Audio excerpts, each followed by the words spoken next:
Hello students, टेक्साजिन biology में आप सभी का स्वागत है। शुरू करते हैं हम लोग आज का प्रैक्टिस सेट। आज के प्रैक्टिस सेट में भी 5 क्वेश्चंस हैं और ये 5 क्वेश्चन अलग अलग टाइप के हैं, जिसमें से मैच द फॉलोइंग है, एक न्यूमेरिकल है, स्टेटमेंट वाइज है। तो इस तरह के कुछ क्वेश्चंस हैं जिसे आप सॉल्व करें और सॉल्व करने के बाद जो भी क्वेश्चन गलत हो उसका एनसीईआरटी से तुरंत रिवाइज करें। साथ ही आपको जो भी मार्क्स आता है उसे कमेंट बॉक्स पर बताएं और जो भी डाउट हो वो भी आप बता सकते हैं। चलिए तो शुरू करते हैं आज का प्रैक्टिस सेट और देखते हैं फर्स्ट क्वेश्चन क्या पूछा जाता है। Match the following and choose the correct answer. Column 1 और कॉलम 2 है। कॉलम 1 में हम लोग देखते हैं ए में क्या है, oxygen evolving complex ferric oxalate. Column 2 का 1 में है पिगमेंट्स। कॉलम 1 के बी में है प्रोटोन ग्रेडियंट कंसंट्रेशन। कॉलम 2 के 2 में है हाई ऑक्सीजन। कॉलम 1 के सी में है absorb light at specific wavelength and column second के थर्ड में है एटीपी सिंथेसिस। कॉलम 1 के डी में है फोटो रेस्पिरेशन और कॉलम सेकेंड में हम लोग फोर्थ में देखते हैं photolysis of water.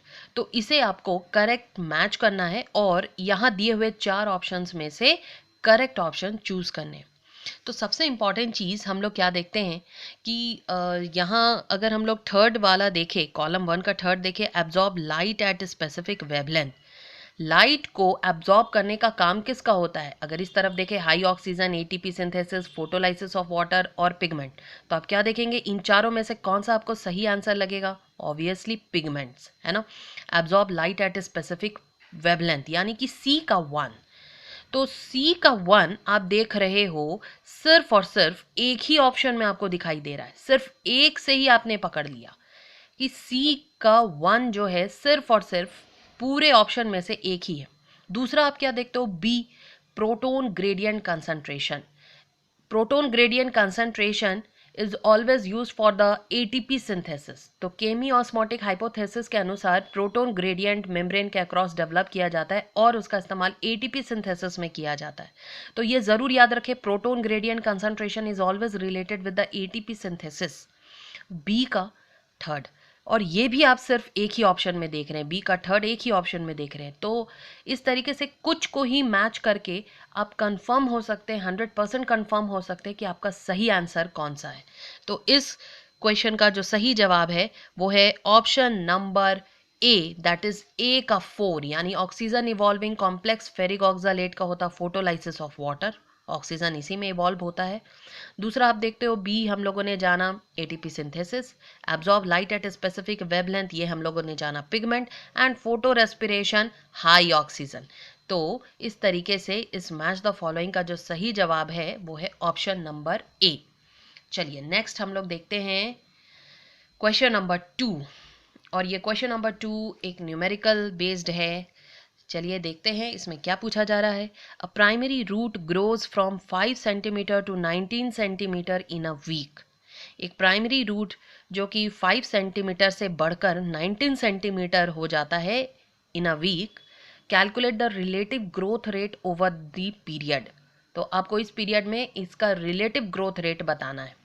Option A 20%, option B 40%, option C 60%, option D 80%। इस तरह के क्वेश्चन को कैसे हम लोग हैंडल करते हैं या सॉल्व करते हैं? तो सबसे पहले आप क्या देख रहे हो कि इनिशियल ग्रोथ, इनिशियल जो उसका लेंथ था वो था 5 सेंटीमीटर और ग्रो होकर वो कितना हो गया 19 सेंटीमीटर। कितने दिनों में? तो within a week, that means in 7 days, है ना। तो आप देख रहे हो कि 5 सेंटीमीटर से बढ़कर 19 सेंटीमीटर हो गया, यानी कि 7 डेज में टोटल कितना बढ़ गया वो? तो 19 माइनस 5। तो आप देखेंगे 19 में 5 माइनस कर दें तो क्या हो गया? 7 दिनों के अंदर 14 सेंटीमीटर का ग्रोथ हो रहा है ना।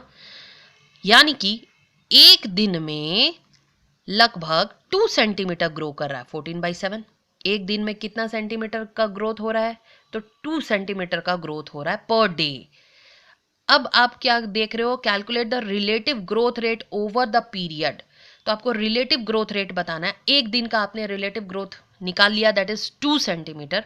तो आप क्या देख रहे हो कि 2 centimetre by the initial growth, that is the 5 into 100, और ये जब आप सॉल्व करेंगे तो आपका निकल जाएगा 40%।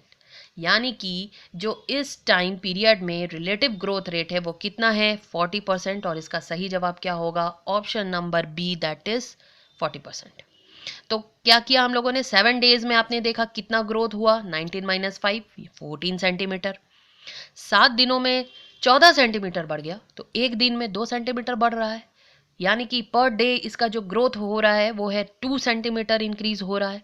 2 centimetre divided by initial that is the 5 centimetre into 100, और आप देखेंगे द आंसर विल बी 40%। चलिए नेक्स्ट हम लोग देखते हैं क्वेश्चन नंबर 3 क्या पूछा जा रहा है। कार्डियक आउटपुट इज और आर, कार्डियक आउटपुट इज और are Number 1, product of heart rate and stroke volume. Number 2, product of auricular and ventricular volume. Number 3, a process in which blood pumped in 1 minute. Which statement is or are true? तो cardiac output के लिए इन 3 statement में से कौन कौन से statement सही हैं या कौन सा एक स्टेटमेंट सही है। तो आप क्या देख रहे हो, ऑप्शन यहाँ पर अगर देखें हम लोग तो ऑप्शन में है ओनली 1, केवल क्या ये ऑप्शन सही है, product of heart rate and stroke volume. B में आप देख रहे हो ओनली 2, केवल 2, यानी कि product of auricular and ventricular volume.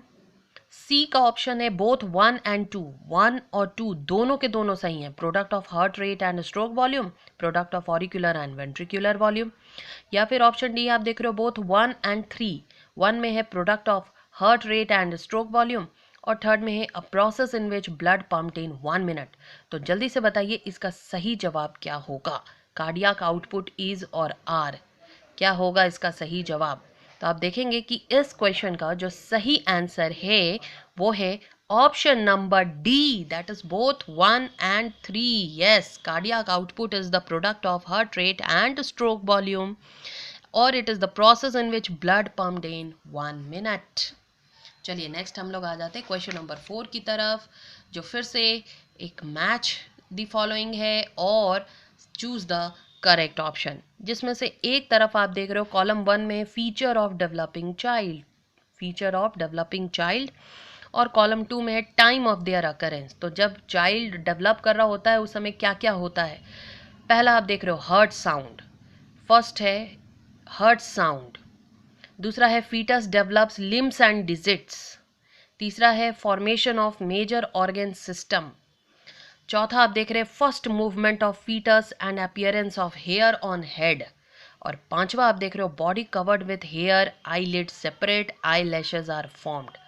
तो ये आपको बताना है, ये तो चाइल्ड के सारे फीचर हैं, डेवलप कर रहे फीटस के सारे फीचर्स हैं। अब यहाँ आपको बताने हैं कि ये कब होता है, टाइम ऑफ देयर अकरेंस। पहला है by the end of 2nd month of pregnancy, दूसरा है during the 5th month, third है first sign of growing foetus, fourth है by the end of 12 weeks, और फिफ्थ है by the end of 24 weeks. तो ये आप ज़रूर, ये टॉपिक बहुत इंपॉर्टेंट है बच्चों की फीटस का जो जो फीचर्स है वो कब किस मंथ में प्रेगनेंसी के डेवलप होता है, ये आप ज़रूर याद कर ले, बहुत ही इंपॉर्टेंट है। तो आप क्या देख रहे हो कि कैसे ये पता लगाएंगे हम लोग कि कौन सा सही आंसर है, fetus develop limbs and digits, formation of major organs, first movement of the appearance of hair on head, ये सब आप देख रहे हो। सबसे पहले तो आपका दिया हुआ है हार्ट साउंड, हार्ट साउंड जो है वो किसके साथ इनमें से जाएगा, by the end of 2nd month of pregnancy नहीं, ड्यूरिंग द 5th मंथ नहीं, first sign of growing fetus ये हो सकता है ना, क्योंकि आप जानते हो कि फीटस अंदर मदर के यूट्रस में सही है या नहीं, ये डॉक्टर को कैसे पता चलता है, by the beating of heart, है ना, हार्ट के साउंड से ही पता चलता है कि फीटस अंदर सही है। तो कहीं ना कहीं ए का जो थर्ड ऑप्शन है वो सही होने वाला है। तो अब यहाँ पर आप ऑप्शंस में देख लीजिए कि ए का थर्ड 2 ऑप्शन में है, बी और डी। तो ए का फिक्स है, ये आप 100% कहते हो। दूसरा हम लोग देखते हैं fetus develop limbs and digit, formation of major organs, ये सब क्या होंगे। तो आप जान रहे हो कि fetus develop limbs and digits ये कब होता है, तो fetus develops limbs and digits ये होता है by the end of 2nd month of pregnancy. fetus develop limbs and digit by the end of 2nd month of pregnancy, must remember, यानी कि जो बी है उसका 1 होगा, ठीक है। अब आप यहाँ पर देख सकते हैं कि बी और डी में हमें कंफ्यूजन था कि इनमें से कौन सा सही होगा। अब आपका दो ही मैच करने से समझ में आ गया कि कौन सा ऑप्शन होने वाला है। तो इसका सही जवाब क्या होने वाला है? ऑप्शन नंबर बी, ए का थर्ड, यानी कि हर्ट साउंड जो है उसका होगा first sign of growing fetus. दूसरा आपने देखा fetus develop limbs and digit, B का 1 यानी by the end of second month of pregnancy. Formation of major organ system यानी सी का 4 हम लोग देखेंगे by the end of 12 weeks. 12 weeks में मेजर ऑर्गन सिस्टम डेवलप होने शुरू हो जाते हैं। First movement of the fetus and appearance of hair on head, ये हमें कब देखने को मिलता है? During the 5th month. Body covered with hair, eyelid separate, eye lashes are formed by the end of 24 weeks. तो ई का होगा 5। इस तरीके से आप इसको कर सकते हैं। चलिए लास्ट क्वेश्चन में हम लोग आ जाते हैं। DNA replication is conservative and discontinuous. Option B semi conservative and semi discontinuous. Option C semi conservative and discontinuous. Option D conservative. जल्दी से बताइए इसका सही जवाब क्या होगा। DNA replication is, option A conservative and discontinuous, option B semi conservative and semi discontinuous, option C semi conservative and discontinuous, option D conservative. तो इस क्वेश्चन का जो सही जवाब है वो है option number C, that is semi conservative and discontinuous. It is semi conservative in nature and discontinuous. Okay, तो this is the practice set. अब ये प्रैक्टिस सेट खत्म होता है हम लोगों का। अब हम लोग नेक्स्ट डे मिलते हैं न्यू प्रैक्टिस सेट के साथ। चलिए।